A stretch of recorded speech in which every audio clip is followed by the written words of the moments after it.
Para distinguir una fruta de una verdura, Frutas y Verduras, un programa del Comité de Base Beatriz del Castillo del Frente Amplio desde la ciudad de Chuy, para cultivar nuestro jardín y defender la alegría sin renunciar nunca a la conciencia. Un programa para desintoxicarse de la semana. Y eso no puede ser. Chile en llamas, Bolivia en jaque y Lula libre, saludando la próxima victoria de Martínez presidente, para que Uruguay no vuelva a ser gobernado por neoliberales que solo se preocupan por los ricos y privilegiados. Para no volver atrás, vamos la gente, vamos por más, vamos de frente, todo el Uruguai, vamos la gente. Dizer para vocês que eu sou um senhor muito jovem, eu tenho 74 anos do ponto de vista biológico, mas tenho 30 anos de energia e 20 anos de tesão, tá? Só para vocês ficarem com inveja desse jovem que está falando com vocês. Quero agradecer do fundo do coração toda a solidariedade de vocês e dizer para vocês que estou livre para ajudar a libertar o Brasil dessa loucura que está acontecendo no nosso país. É preciso cuidar da educação, cuidar do emprego, cuidar do salário, cuidar da cultura, cuidar do prazer e da alegria. Aliás, a juventude não vive se não tiver prazer, motivação de vida. E é isso que nós temos que oferecer para vocês. Beijos. Cuida lo que hemos ganado, avanzar, seguir creciendo, aprender de lo aprendido porque hay más para cambiar. Cuida lo que hemos ganado, avanzar, seguir creciendo, hoy que el país es de todos no lo vamos a entregar. 13 filiales tiene Google en el mundo. ¿Saben dónde va a poner la número 14? En Uruguay. Se ve que no creen que el país esté fundido. Tremendos giles los de Google, ¿no? Pobres. Vamos de frente, todo el Uruguay, vamos la gente, vamos por más, vamos de frente, todo el Uruguay.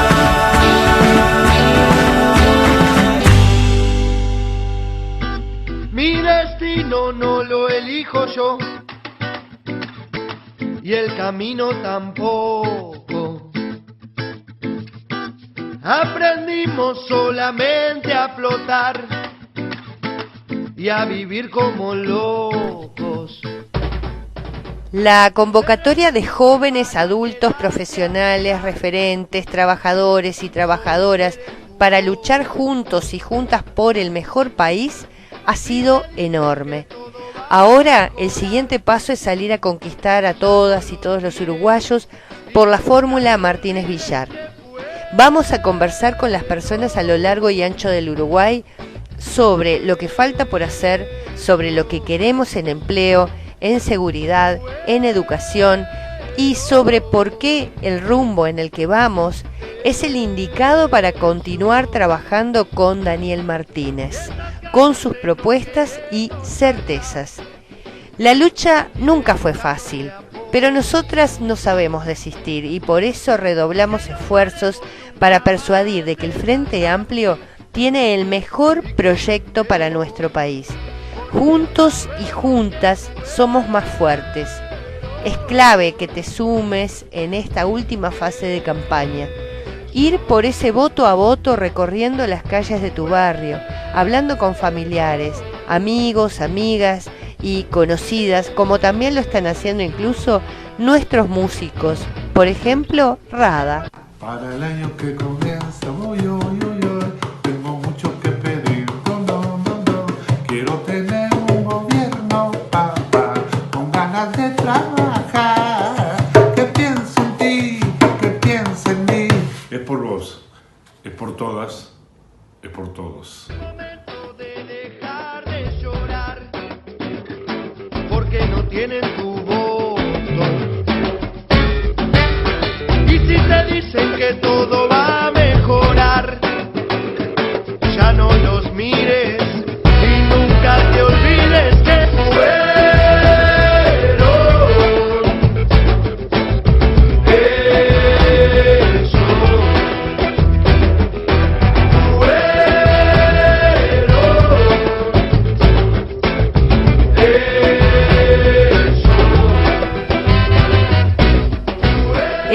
rato saldremos por el barrio Samuel a conversar mano a mano. Y ahora escuchemos atentamente a Ernesto Murro tratando el tema vital de los salarios.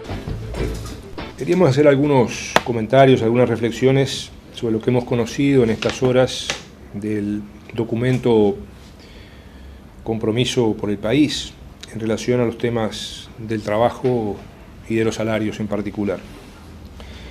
En ese documento se dice textualmente: levantamiento de las observaciones efectuadas por la OIT a la Ley de Negociación Colectiva. O sea que en el compromiso que han hecho el Partido Nacional, sus dirigentes, ¿no? Los dirigentes del Partido Nacional, Partido Colorado, Cabildo Abierto, dicen que van a levantar las observaciones de la OIT. Entonces tenemos que saber cuáles son las observaciones de la OIT. Nosotros hemos presentado en estos días, como ustedes saben, un proyecto de ley donde atendemos algunas de las observaciones de la OIT, pero mantenemos sustantivamente lo que es el actual sistema de negociación colectiva, que nosotros entendemos que el actual sistema de consejos de salarios y negociación colectiva es bueno para el país, es bueno para los trabajadores, para los jubilados, porque sus jubilaciones y pensiones se ajustan según los salarios, y es bueno para las empresas y en particular para las pequeñas y medianas empresas. ¿Cuáles son las observaciones que hace la OIT? Algunas de las cuales, reitero, atendemos, pero otras no, porque entendemos que hay observaciones de la OIT que no son compatibles, no son parte de la historia nacional, no son parte de cómo funciona el sistema de consejos de salarios en Uruguay. Entre las observaciones que hace la OIT, se pide que no existan más aumentos generales de salarios, que solamente existan aumentos de salarios mínimos por categoría. ¿Qué significa esto?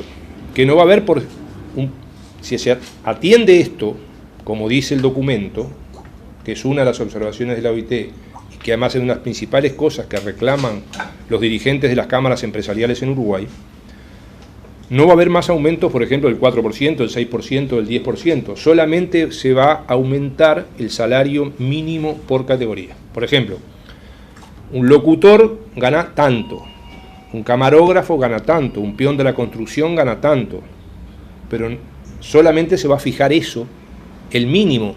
Si alguien gana un peso más no tiene aumento y no va a haber aumentos generales para todo el sector de actividad. Esa es una de las cuestiones principalmente reclamadas por los dirigentes de las cámaras empresariales en Uruguay, y también esa cosa es reclamada por la OIT, pero nosotros hemos dicho que aceptamos algunas cosas, pero esa no, porque nosotros queremos que siga existiendo en Uruguay, como ha existido históricamente y en particular en estos 15 años de gobierno, que sigan existiendo aumentos generales de salarios por sector de actividad determinados en consejos de salarios con participación del Estado, de los empresarios y de los trabajadores. La segunda observación que hace la OIT es también respecto a las condiciones de trabajo. O sea, también la OIT dice, bueno, las condiciones de trabajo, el Estado no debe participar, no debe intervenir. Hoy, ¿cómo se hace eso? ¿Qué son las condiciones de trabajo? Es el horario de trabajo, el descanso, si hay guardería o si no hay guardería, las condiciones de salud laboral. ¿Qué pasa con esto? Hoy eso se determina en forma bipartita, de acuerdo entre empresarios y trabajadores, pero se quiere eliminar toda participación del Estado. Si el Estado no promueve esas cosas, van a poder negociar solamente aquellos sindicatos fuertes. Eso tampoco será bueno para las empresas. Imaginémonos una pequeña empresa teniéndose que enfrentar con un sindicato fuerte. Por eso son buenos los consejos de salarios, porque son cuestiones razonables y equilibradas. En este sentido, esto que se plantea en el documento de Compromiso por el País, del levantamiento de las observaciones efectuadas por la OIT, va a significar que no van a haber más aumentos generales de salario, que no se van a discutir condiciones de trabajo, y esto va a perjudicar a los trabajadores y a los jubilados y pensionistas, porque recordemos que en Uruguay desde 1989, por una reforma de la Constitución, las jubilaciones y pensiones se ajustan de acuerdo a los salarios. Después el documento tiene otras partes. Por ejemplo, dice para que la política salarial sea sostenible y el salario real crezca a lo largo del tiempo, se pondrá énfasis en mejorar los niveles de productividad. Estamos de acuerdo en mejorar la productividad. Es más, en estos 15 años de crecimiento económico que ha tenido la economía del país, según estudios, por ejemplo, de diversos organismos internacionales, entre ellos el Banco Mundial, la mitad de ese crecimiento económico que ha tenido el Uruguay en estos 15 años se debe a crecimiento de productividad. Ahora, lo que no estamos de acuerdo es condicionar a la productividad, que no depende de los trabajadores solamente, depende de los trabajadores, de las empresas, del gobierno, una cantidad de cosas, condicionar que el salario real solamente crecerá según la productividad. Esta es otra forma de estar limitando la mejora del salario real y, por tanto, de las pasividades. Por otro lado, se habla en este documento también de desarrollar un sistema de relaciones laborales que atienda a los legítimos intereses de todas las partes y que favorezca la búsqueda de acuerdos como alternativa a la cultura del conflicto. Nosotros hemos atendido los intereses de todas las partes. Si miramos lo que han sido las 7 rondas de negociación de consejos de salario desde el 2005 hasta ahora, hay un 85 y hasta un 90% de acuerdo entre empresarios y trabajadores. Reitero, en un país de los poquitos del mundo con democracia plena, hay un 85-90% de acuerdo entre empresarios y trabajadores. Es más, en esta última ronda de 2018-2019, casi el 40% de los acuerdos de ese 85% fueron hechos por encima de los lineamientos del Poder Ejecutivo. O sea, empresarios y trabajadores se pusieron de acuerdo en dar beneficios por encima de los lineamientos del Poder Ejecutivo. Por tanto, esto de atender los intereses de todas las partes nos genera dudas, nos genera riesgos. Y en tercer lugar, otro tema que nos parece muy importante es ver qué es lo que ha pasado cuando se va a votar en un Consejo de Salarios. El Consejo de Salarios lo integran 3 representantes del gobierno, 2 representantes de los trabajadores y 2 representantes de los empresarios. ¿Cómo van a votar los representantes del gobierno en caso de que gane quienes han firmado este compromiso por el país? ¿Cuáles son las pautas o los lineamientos salariales que van a poner en los consejos de salario y cómo van a votar? Tenemos antecedentes. Nosotros no cuestionamos a las personas. Es más, tenemos diálogo, tenemos buenas relaciones con ellas, tenemos respeto. Pero fíjense que acá hay ciertas coincidencias.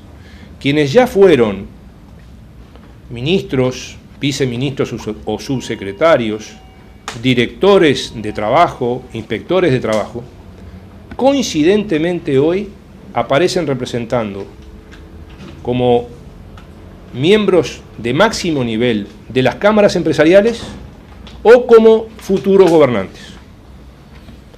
Eso nos llama la atención y queremos que la población lo sepa. Por ejemplo, si miramos lo que nos pasó en el sector rural, donde la Asociación Rural, la Federación Rural no quisieron consejo de salarios. Allí, por ejemplo, estaba, reitero, a quien respeto, dialogo con ella, tengo buena relación, pero tenemos diferentes opiniones, diferentes concepciones. La doctora Fernanda Maldonado, bueno, es hoy principal asesora del doctor Lacalle Pou en tema rural. El ingeniero agrónomo Carlos María Uriarte, que fue quien nos fue a decir no queremos negociación en el Consejo de Salarios Rural como presidente de la Federación Rural, principal asesor rural del economista Talvi. Cuando vemos lo que ha pasado para atrás, quienes son hoy los representantes de las principales cámaras empresariales que fueron a la OIT a presentar la queja, por ejemplo, el doctor Fernando Pérez Tabó,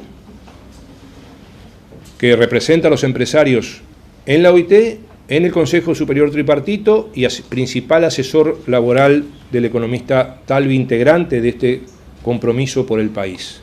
Cuando esta persona, a quien reitero respetamos, integró el Ministerio de Trabajo, no hubo consejos de salarios. Cuando quien se dice que podría ser el próximo ministro de Trabajo, otra persona que también respetamos y con quien también dialogamos, pero tenemos opiniones diferentes, concepciones diferentes, el doctor Mario Aristi, cuando él fue viceministro de Trabajo, no hubo consejos de salarios en el Uruguay. Entonces, estas casualidades entre gente que ya fue responsable de organismos de gobierno cuando no hubo consejos de salarios y que hoy coincidentemente aparece representando a las cámaras empresariales en el Consejo Superior Tripartito, en la OIT, incluso en la propia negociación que hemos hecho de la queja, bueno, estas cosas nos llaman la atención y entendemos que debemos informarlas a la población.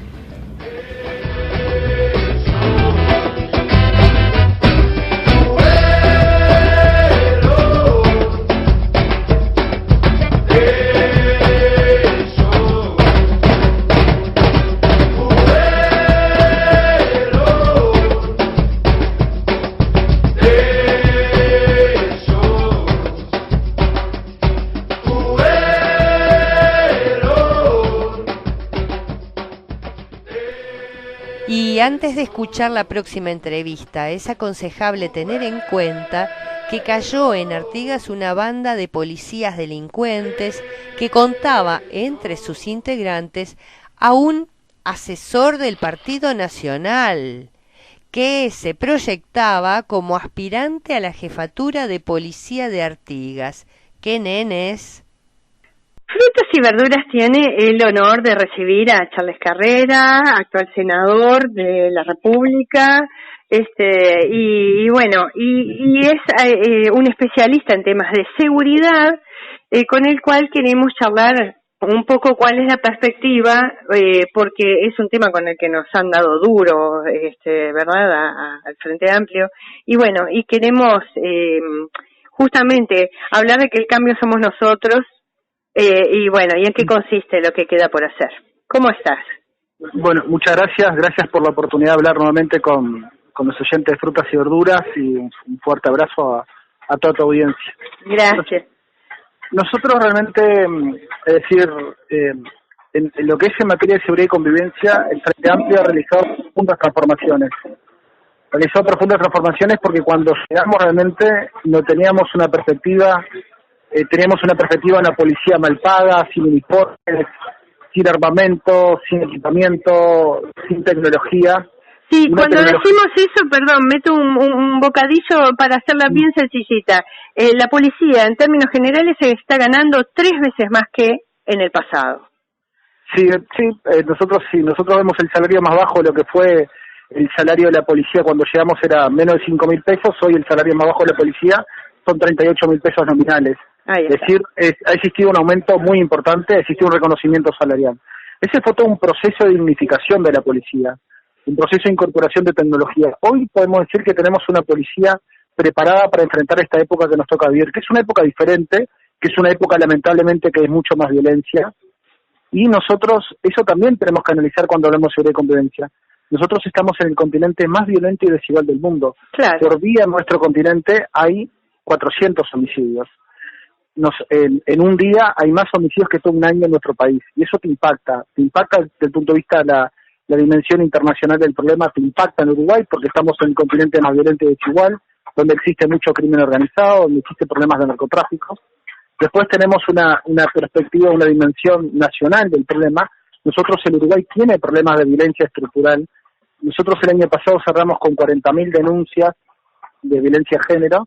Tenemos 300.000 niños, niñas y adolescentes que viven en hogares donde existen denuncias de género, y eso te impacta en el desarrollo de un país. En nuestro país mueren más personas en accidentes de tránsito por suicidios que por homicidios. Eso te impacta, eso te dice que acá nosotros tenemos problemas de violencia estructural. Sí. Luego tenemos una dimensión de fragmentación social. Sí, y perdón, no sé qué te parece que justamente eso que estás diciendo también se ve en que las soluciones que la gente imagina siempre son violentas también, ¿no? Muchísimos casos. Muchas veces pasa lo que tú decís. Pero nosotros también tenemos, al analizar estos problemas, tenemos una dimensión de problemas de fragmentación social. Sí. Por muchos años, por décadas, en el Uruguay se aplicaron políticas que excluían. Y eso ha generado en algunos lugares que tenemos una sociedad hiperintegrada, y en otros lugares tenemos, más que nada en la zona metropolitana, problemas de fragmentación social, es decir, una sociedad fragmentada, una sociedad dividida, donde hay diferentes códigos culturales, donde no se ve de la misma manera que ve la mayoría de los uruguayos que salir a pelearla todos los días. Bueno, eso te impacta. Y bueno, el Frente Amplio es el único partido político que tiene un programa integral para atender esta problemática, que te analiza la dimensión nacional, la dimensión internacional, los problemas de fragmentación social. Entonces lo que nosotros estamos proponiendo es, y lo que propone Daniel, es, por ejemplo, que nosotros tenemos que masificar programas que han dado buen resultado. Tenemos que masificar el PADO, que es el Policiamiento de Alta Dedicación Operativa. Hoy está en 11 departamentos, hay que llegar a todo el país. Tenemos que masificar la tecnología, es decir, hoy existe tecnología de biovigilancia en algunas ciudades de la zona metropolitana y en Rocha ustedes tienen la ciudad, pero bueno, hay que masificarla para que llegue a todo el departamento. Hay que tener sistemas de tecnología en las rutas nacionales. Sí. Nosotros, Daniel ha propuesto que quiere aumentar en 2.000 el número de funcionarios de la Guardia Republicana porque tenemos que darle seguridad en los barrios, en las rutas, en la zona rural. Sí. Tenemos que seguir profundizando lo que es la profesionalización de la policía. Cada vez hay que profesionalizar más y cada vez también hay que exigirle más.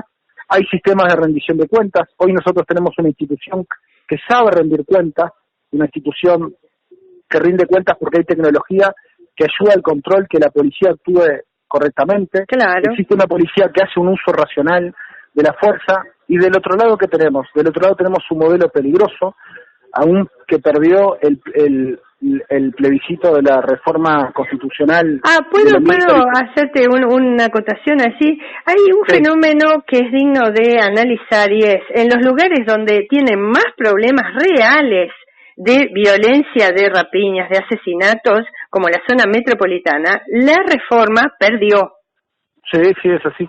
Es así como decís tú. En donde no la sufren directamente fue donde más tuvo impacto la propaganda de los medios, ¿no? Claro, sí, no, el tema es, existe una preocupación real, existe más violencia en nuestra sociedad, y es como decís tú, la reforma en Montevideo, por ejemplo, sacó un 39%, en otros lugares la reforma ganó en el interior, en la mayor parte del interior, sacó el 52%, que es donde está el 6% de los delitos, es decir, el 94% de los delitos que se dan en Uruguay se dan en la zona metropolitana, el 6% del resto del interior. Ahí se ve claramente lo que tú señalás. Del otro lado, ¿qué tenemos?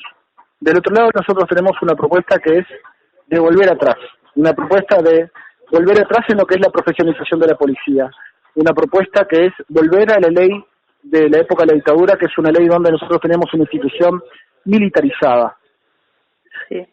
Tenemos propuestas que son peligrosas en este acuerdo multicolor, por ejemplo, dice claramente que es habilitar la legítima defensa presunta de las policías.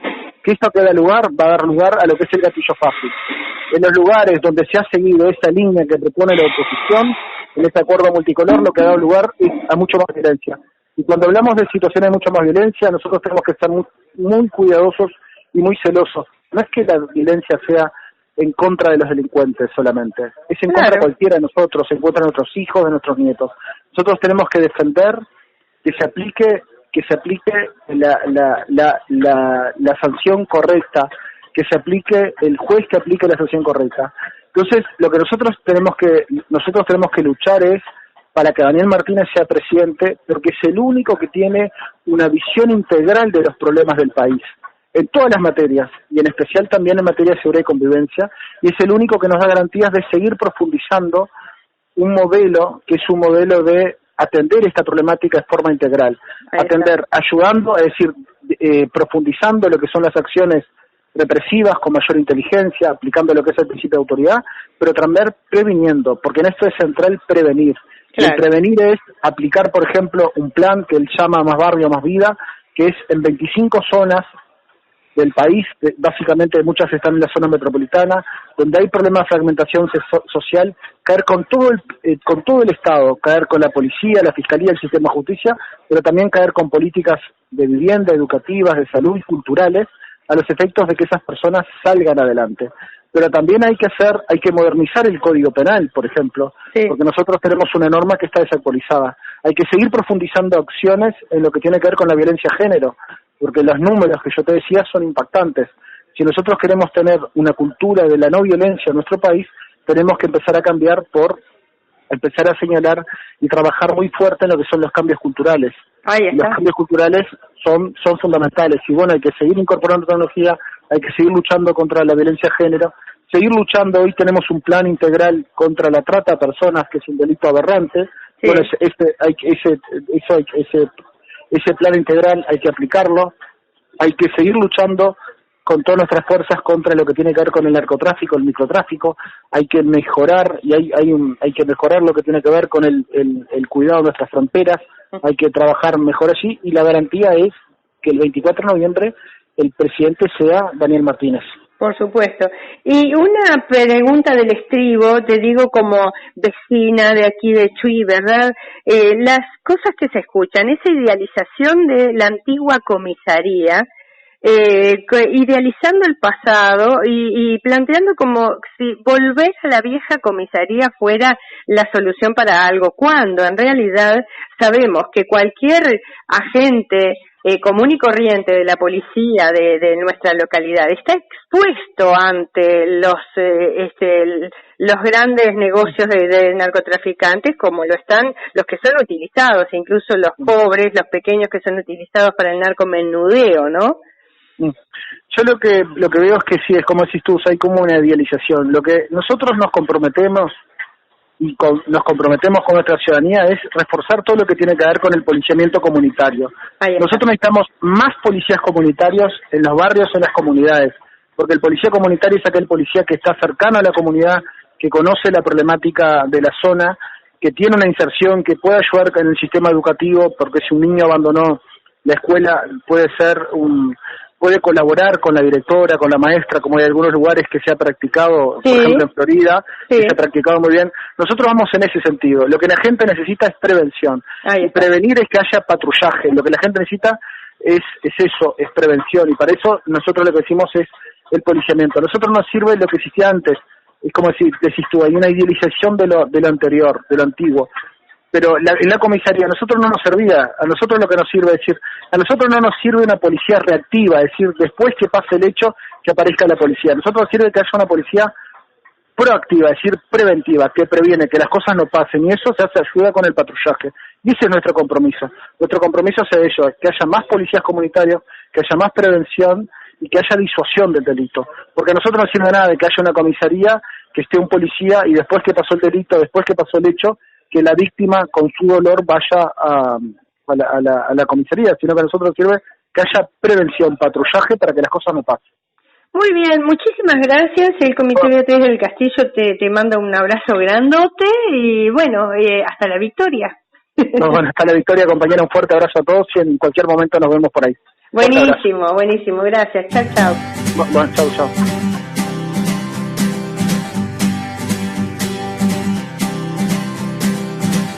Vuelve a tu casa cuando quieras.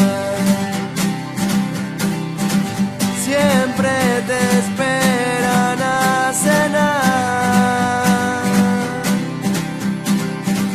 buscando hacer pasar el tiempo. Extraño el tono de su voz. Creí que estaba solo y no era cierto. Frutas y Verduras tiene el placer de recibir a Alfredo Villalba, que nos va a hablar de la arveja. ¿Cómo estás, Alfredo? Buenos días, ¿qué tal? ¿Cómo andan? Bueno, ya a esta altura no sabemos si es buenos días, buenas tardes, pero está muy bien, muchísimas gracias por la invitación. ¿Qué tal la arveja? Bien. Sí. Realmente tenemos que hablar de que es uno de los alimentos que tiene mayor cantidad de nutrientes y que se ha cultivado a lo largo de la historia. Es uno de los que primero tenemos registros, o que existen registros que se ha cultivado en la historia junto con los cereales. En el Neolítico, una vez que se pasó o se empezó a hacer esa actividad mixta del hombre de la casa junto con el trabajo en la tierra, fue uno de los primeros que se tiene en registro en cuanto a lo que es su cultivo. Ahí va. Bueno, ¿y qué propiedades tiene? Bueno, primero tenemos que decir que es una planta. Ahora, las características, las propiedades de esta planta van de la mano de las diferentes partes que tiene y cómo son. Vamos a contarle a la gente que, como toda planta, tiene una raíz, tiene un tallo, tiene hojas, en este caso tiene flores. Ustedes saben que hay plantas de que no tienen flores, en este caso tienen flores. Ahora, hay una particularidad de ella que tiene que ver con su raíz. Ella en la raíz tiene unos bultitos, como todas las leguminosas. Esos bultitos, dentro de ellos tienen bacterias. Estas bacterias son del género Rhizobium. Y gracias a estas bacterias que viven en simbiosis con esta planta, vamos a explicarle a la gente un poquito lo que es una relación simbiótica. La simbiosis que se establece entre las bacterias que viven en los nódulos que se encuentran en las raíces y la planta es la siguiente. Por un lado, la planta le da alojamiento a las bacterias y le aporta algunos de los nutrientes que las bacterias van a necesitar. Por el otro lado, las bacterias tienen la capacidad de poder hacer que la planta pueda fijar el nitrógeno que está en la atmósfera, fijarlo en ella misma y después en el suelo. Entonces, en esa relación, ambos seres vivos se favorecen, tanto las bacterias como la planta.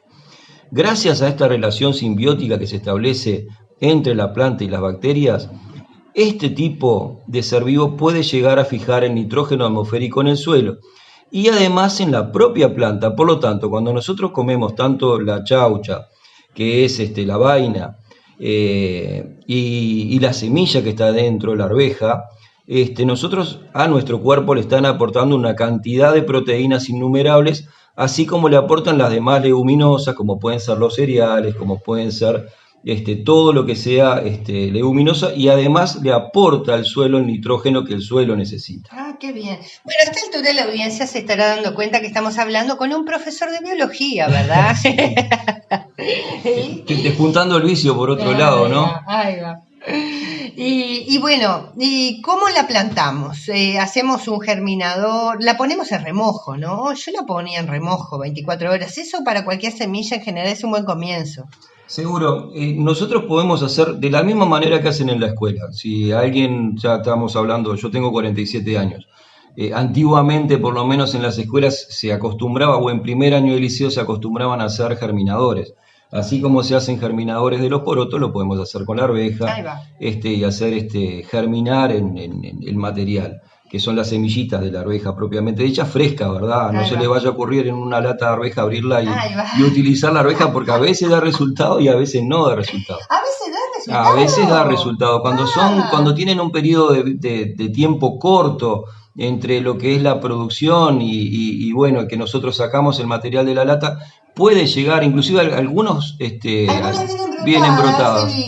En ese caso, pasó, ¿no? Seguro. En ese caso, cuando es muy corto el tiempo, ahora cuando de repente la lata ya tiene algunos años, se complica. Yo creí que estaban muertas ya ahí adentro, digamos, como semillas, pero se ve que no, claro. En algunos casos se puede dar.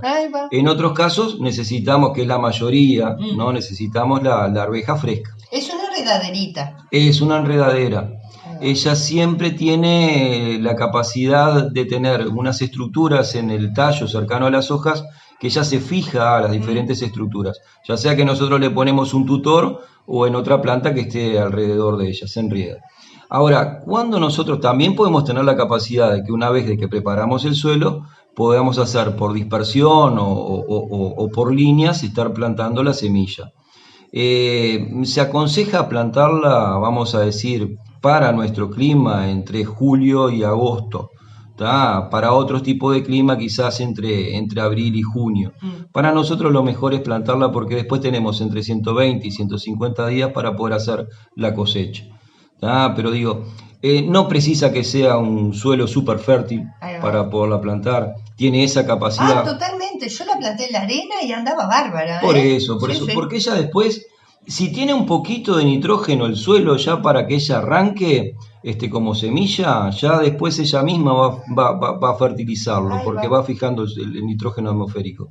Pero cuanto mejor es el material en el cual la vamos a plantar, más resultado vamos a tener. Pero no es para nada exigente en cuanto a las condiciones de suelo que nosotros vamos a utilizar. Y qué rico un guisito de esas cosechaditas recién de ahí de la quintita de uno. Ni te digo, tanto en guiso como hacer, bueno, mi abuela hacía tortillas de arveja, le quedaba riquísima. Claro. Está tipo omelette, también con el omelette la puedes utilizar, digo.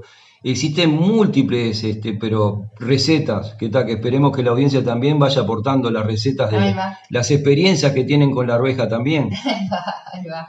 Bueno, muchísimas gracias, un abrazo grande de todo el Comité Beatriz del Castillo y bueno, y hasta la victoria. Bueno, como siempre, y esperemos que la victoria esté muy cerca en el horizonte de todos porque es lo que esperamos y es lo que nos moviliza y nos mueve y impulsa los corazones hacia adelante. Bueno, gracias, chau, chau. Gracias.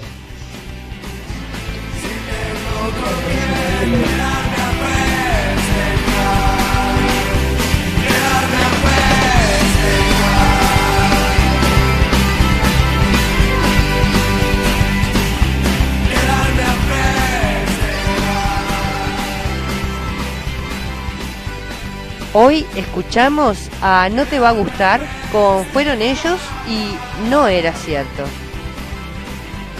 Por favor no te la pierdas porque esta ola es hermosa y la empuja la ilusión como el viento entre las hojas. El Comité Beatriz del Castillo se reúne los miércoles a las 20 horas en Magallanes 540, casi Avenida Artigas. Cualquier aporte será bien recibido en nuestro local o en la dirección de correo electrónico radiofarrocha@gmail.com. Dije radiofarrocha@gmail.com. Y todas las ediciones de este programa se encuentran en el canal de YouTube Radio Fa, escrito todo junto, Rocha. Bienvenides. No la puedo perder, no la